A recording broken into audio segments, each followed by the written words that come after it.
Mtazamaji wa Tesha Eye, siku moja tu mara baada ya mchungaji wa kanisa la Ufufuo na Uzima, Askofu Gwajima, kutangaza maombi ya siku 7 kwa ajili ya kuombea taifa, hatimaye kanisa lake limefungwa. Taarifa na inukuu kama inavyoeleza: Jamhuri ya Muungano wa Tanzania, Wizara ya Mambo ya Ndani ya Nchi. Kumbukumbu namba zimeandikwa hapo kwenda kwa Askofu Josephat Gwajima, askofu mkuu katika kanisa la Glory of Christ Tanzania Church, Dar es Salaam.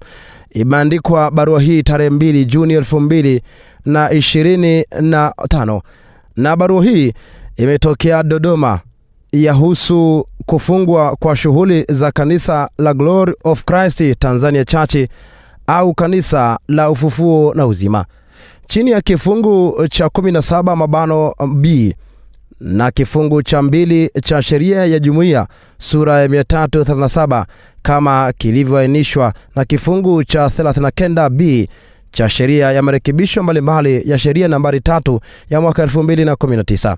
Tafadhali rejea somo tajwa hapo juu. Katika siku za hivi karibuni, kupitia vyombo vya habari na mitandao mbalimbali ya kijamii, umeonekana ukiwa katika mimbari ya kanisa la Glory of Christ Tanzania Church au kanisa la Ufufuo na Uzima, ukitoa mahubiri yenye mwelekeo wa kisiasa na nia ya kuchanganisha serikali na wananchi.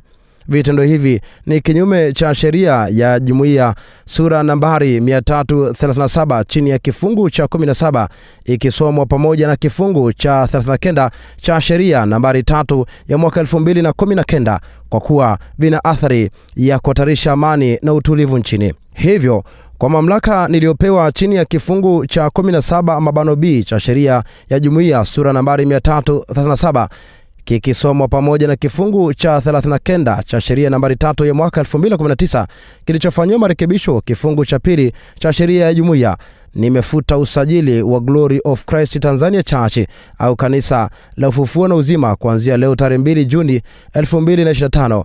Unatakiwa kusitisha shughuli za kanisa lako mara moja. Barua hii inaendelea kusema, kadhalika unakumbushwa kuwa kwa mujibu wa kifungu cha 19(1) cha sheria ya jumuiya sura nambari 337, jumuiya ya kiraia iliyofutiwa usajili wake na msajili wa jumuiya za kiraia inayo haki ya kukata rufaa kwa waziri wa mambo ya ndani ya nchi kupitia kwa katibu mkuu kupinga uamuzi huo. Hivyo, rufaa dhidi ya uamuzi wa kufuta usajili wa Glory of Christ Tanzania Church au kanisa la Ufufuo na Uzima inapaswa kuwasilishwa kwa katibu mkuu wa Wizara ya Mambo ya Ndani ya Nchi ndani ya siku 21 kuanzia tarehe ya barua hii.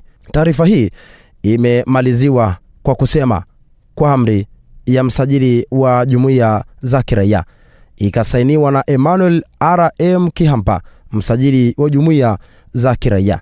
Hii ni Tesha Eye.